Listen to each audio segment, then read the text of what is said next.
도아시아 정치 시스템의 구현, 경복궁 근정전과 자금성 태화전의 건축 기교. 큐레토르슴. 손 두 궁궐의 심장, 동아시아의 두 질서. 경복궁 근정전과 자금성 태화전은 각각 조선과 명민 청칭 왕조를 상징하는 법궁 화공의 정전정殿이다. 두 건물은 각 왕조의 국가 최고 의례 공간으로서 즉위식, 조화저하, 외국 사신 접견 등 가장 장엄한 국가 행사를 거행하는 무대였다. 외견상 두 건물은 중층동창의 목조 건축물이라는 점에서 유사성을 공유하지만 그 이면에는 동아시아의 두 중심, 즉 제국 엠파이어와 왕국 킹덤의 서로 다른 위상과 철학이 정교하게 조각되어 있다. 본연구는 두 정각의 건축적 차이가 과연 당대의 정치외교적 질서, 즉 조공책봉다공서분 관계에 기반한 위계적 질서의 건축적 발현이었는지를 객관적이고 실증적으로 분석하는 데 목적을 둔다. 기 태화전의 우진각 지붕과 근정전의 팔작 지붕이 보여주는 형태적 차이는 단순히 미학적 선호의 문제를 넘어 황제국과 제후국 간의 엄격한 건축 규범의 차등을 반영한 것이라는 가설은 오랫동안 학계의 주요 논제였다. 본연구는 실증적 자료 분석을 통해 첫째, 근정전의 건축 양식이 태화전으로 대표되는 황제국의 건축 규범을 상당 부분 수용하고 있음을 논증할 것이다. 둘째, 그럼에도 불구하고 근정전은 조선 고유의 정치 이념과 독자적인 미학적 선호를 발전시킨 결과물임을 밝힐 것이다. 마지막으로 현재 우려보는 근정전은 1867년 고종 4년에 중건된 19세기의 산물로서 쇠락하는 정치인과 서구, 열강의 침이라는 국제 질서의 재편 속에서 기존의 위계를 의도적으로 파괴하고 초월하려 했던 정치적 열망의 칠조룡이 투영된 복합적이고 다층적인 상징물임을 규명하고자 한다. 길부 이름과 공간의 이념. 건물의 이름 당하운 단순한 명칭이 아니라 그 공간을 규정하는 핵심 이념이자 통치 철학의 선언이다. 근정전과 태화전의 명칭은 양국의 군주가 지향하는 통치의 본질이 무엇인지를 명확히 드러낸다. 제한장 근정신정, 유교적 군주의 통치 철학. 경복궁의 정전인 근정신정은 정치를 부지런히 함을 뜻한다. 이 이름은 조선의 개국공 신정도전이 서경수징에 오직 부지런해야 정사에 임할 수 있다 외친정하는 구절을 이용하여 태조 이성계에게 왕의 핵심 덕목으로 제시한 데서 유래한다. 그 정전은 왕의 즉위식, 법령 반포, 외국 사신 접견 등 국가의 중대한 의식을 거행하는 공식적인 공간이었다. 이 명칭은 통치 행위 정치, 그 자체에 초점이 맞춰진 윤리적이고 실천적인 구호이다. 인왕에게 부지런함이라는 의무를 부여하는 신하정도전의 관점이 반영된 결과이다. 즉, 조선의 왕은 절대적 존재가 아니라 신유하게 통치 이념 아래 유교적 예리와 도덕률에 의해 통제되고 평가받는 수기친시오지주련의 주체여야 했다. 그 정전은 황제가 아닌 군자준즈로서의 왕을 위한 공간으로 정의된다. 제도장 태화타이허, 천지조화 텐디디어허의 우주론적 중심. 자금성의 정전인 태화타이허는 지극한 조화, 즉 천지 텐디 간의 조화를 의미한다. 인 우주 만물의 보편적 조화라는 사회정치적 이상을 반영한다. 본래 명민 영락제 시기에는 하늘의 명을 앞둔다는 뜻의 봉천전선 겐디엔이라 불렸으며 1562년 황극전 황지디엔으로 개칭되었다가 현재의 이름은 청칭순치제 때 변경된 것이다. 태화라는 이념은 근정과는 달리 통치행위 자체가 아닌 존재의 상태 조화에 초점이 맞춰진 우주론적 개념이다. 황제는 부지런한 통치자를 넘어 하늘과 땅의 조화를 주재하고 천명티엔밍을 받은 천자텐즈, 즉 신과 인간의 매개자인 제사장 프리스킹이다. 따라서 태화전은 황제가 대관식, 결혼식, 동지동줄 제례 등 국가의 가장 신성한 의식을 통해 인간 세계의 질서와 우주의 질서를 일치시키는 우주의 중심축으로 기능했다. 제세장 종합 분석 이념의 차이. 두 정각의 명칭은 제후국의 왕킹과 황제국의 황제 엠퍼러 사이의 근본적인 격계의 차이를 이념적으로 전제한다. 근정전에 근정이 왕에게 요구되는 과정과 윤리를 강조한다면 태화전의 태화는 황제를 통해 이미 실현된 결과실이자 우주를 상징한다. 조선의 왕이 유교적 경전을 통해 신하로부터 부지런함을 요구받는 존재라면 명청의 황제는 천지텐디의 조화를 선포하는 존재이다. 지부제국과 왕국의 건축 규범. 두 정각의 건축적 차이는 미학적 선호의 문제를 넘어 당시 동아시아 세계를 지배했던 엄격한 법제적 규범의 결과였다. 태화전은 제국의 규범을 설정하는 원형이었고 근정전은 그 규범을 수용하고 변주하는 양상을 보인다. 제한장 지붕, 위계의 정점. 가장 명백한 차이는 지붕의 형태에서 드러난다. 태화전 중층의 우진각 지붕의 루프 형태이다. 우진각 지붕은 내면이 모두 경사면으로 이루어진 지붕이다. 근정전 중층의 팔작 지붕에 비대한 제보 루프 형태이다. 팔작 지붕은 우진각 지붕의 형태를 기본으로 하되 전후면의 지붕면은 사다리꼴이고 양측면은 상부가 삼각형의 합각하각으로 구성된 형태이다. 이 차이는 당시의 건축 법규와 직결된다. 명민대의 건축 규범에서 우진각 지붕은 제국의 건축 시스템에서 가장 높은 위계를 상징했으며 오직 황제가 거주하거나 중대 업무를 수행하는 최고 등급의 건물 즉 태화전에만 허용되었다. 따라서 근정전이 우진각 지붕을 사용하지 않은 것은 명백히 제후국으로서의 위계를 준수한 결과로 해석된다. 그러나 팔작 지붕이 단순히 낮은 지붕인 것은 아니다. 주어적으로 팔작 지붕은 우진각 지붕 단순함과 맞배 지붕 측면이 노출됨의 장점을 결합한 더 복잡하고 화려한 형태이다. 저는 이 팔작 지붕의 역동적이고 장식적인 임해를 선호하여 왕궁의 정전뿐 아니라 숭례문독보 1호가 큰 국가의 가장 중요한 상징물에 적극적으로 채택했다. 이는 제국의 규범 코드를 준수하는 선안에서 자신들의 미학적 정체성을 극대화한 독자적 발전의 결과이기도 하다. 제도장 색사의 정치학 황색 기와와 청색 기와, 중을 덮은 기와의 색상 역시 엄격한 규제 대상이었다. 태화전 지붕은 황색 유리기와로 덮여있다. 근정전 조선왕조실록의 기록문종대과 경복궁 벌교조사 결과 경복궁의 주요 건물 강령전, 경성전 등 지붕은 청기와를 사용했음이 확인된다. 현재 근정전의 지붕은 검은색에 가까운 흑기와이나 이는 청기와 제작에 막대한 비용 등의 문제로 후대에 변형되었을 가능성이 두며 창건 당시의 이념은 청기와로 본 것이 타당하다. 명나라의 법률은 황색을 황제 전용 색상으로 명시적으로 유보했으며 황제의 허가 없는 무단 사용은 반역죄로 간주였다. 근정전이 황색을 사용하지 않은 것은 위계적 질서를 따른 명백한 증거이다. 하지만 청색 칭서은 단순한 이등색이 아니었다. 청기와는 제작 공정이 매우 까다롭고 비용이 엄청나 일반 흑기와 블랙 타일즈와는 구별되는 왕실의 고귀한 권위를 상징했다. 동시에 동쪽이 있을 관장하는 사신스센인 청룡칭농의 청색과도 연결된다. 긴 황제의 황색과는 구별되는 동쪽의 제후국 조선 왕실 안의 독자적인 시각적 권위를 구축하려는 의도가 담긴 전략적 선택이었다. 제대장 첨화 위작은 짐승들 잡상 자시양의 수령의본 격 서의 추념월 끝에 줄지어 앉은 잡상 자시양의 수는 건물의 위계를 나타내는 정량적 지표이다. 태화전 첨화 모서리는 10개의 잡상이 있다.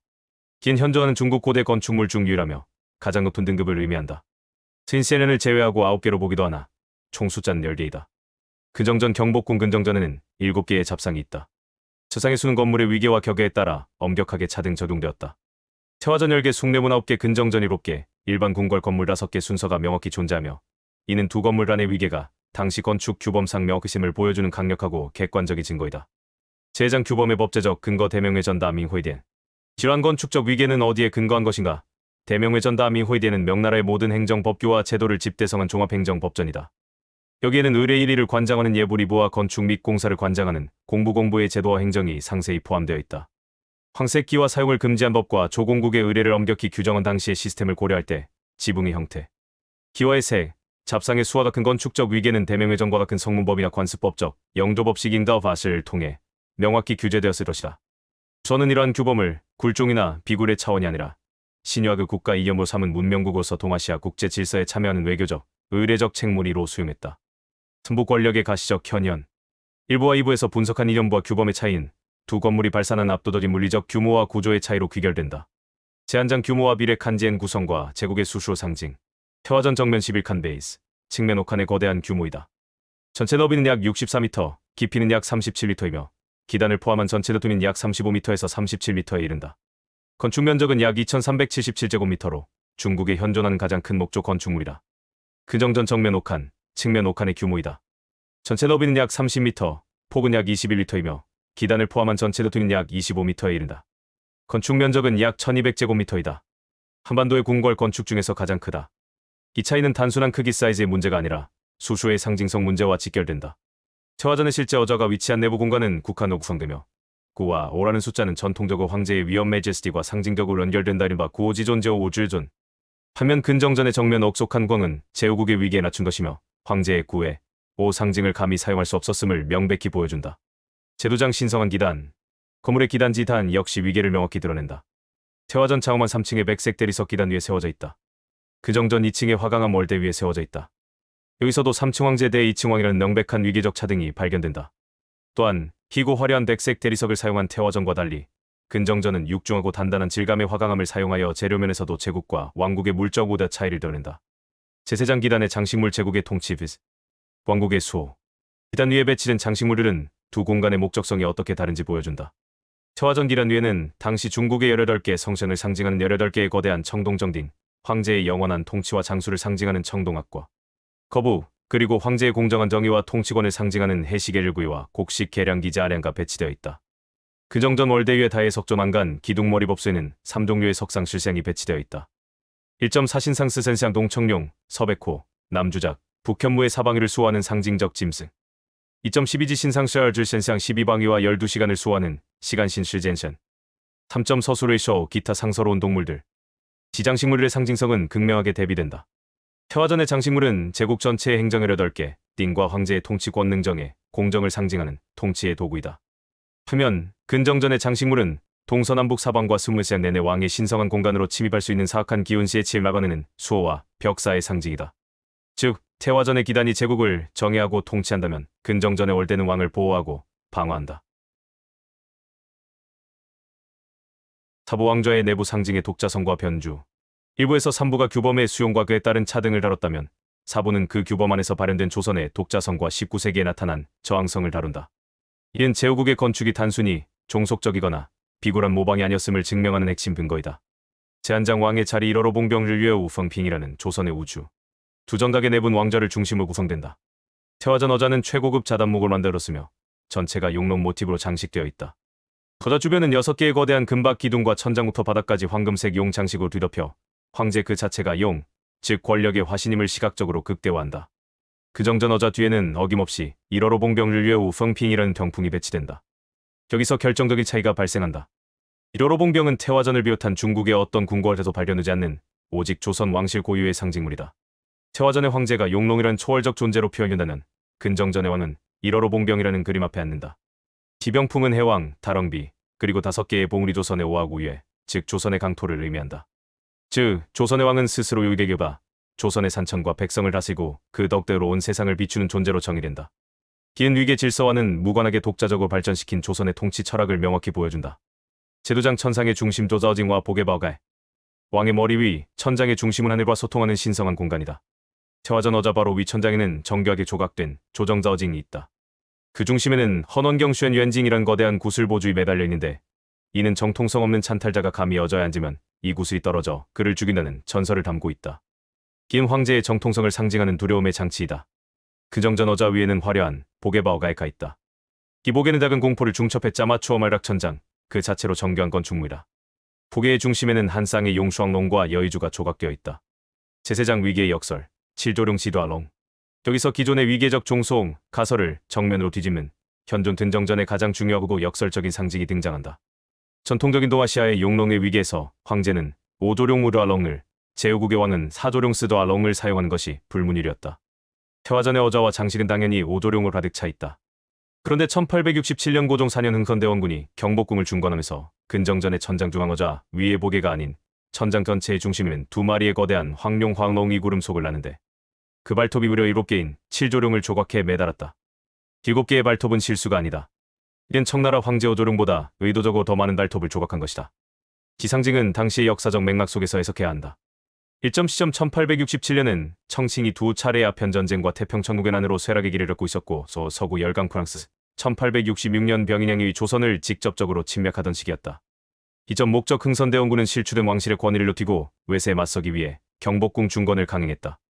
3점 상징 결과 따라서 이 7조룡은 더 이상 청나라가 설정한 위계 질서에 종속되지 않겠다는 조선의 자주즈주와 자존즈존에 대한 염원을 건축적으로 선언한 강력한 정치적 메시지이다. 심지어 황제만이 사용할 수 있는 황룡황홍을 사용한 것 자체도 이러한 의도를 뒷받침한다. 결론적으로 현존한 근정전은 종속의 증거가 아니라 그 질서의 붕괴를 목도하며 주권을 향한 열망을 드러낸 저항의 증거이다. 결론 규범의 수용, 독자성의 발현, 그리고 주권의 열망. 경복궁 근정전과 자금성 태화전의 건축적 차이에 대한 본 연구는 다음과 같은 다층적 결론에 도달한다. 1점 위계적 질서의 객관적 사실 확인 14세기부터 19세기 초까지 동아시아를 지배한 조공책봉 체제 하에서 건축에는 명백한 위계적 규범이 존재했다.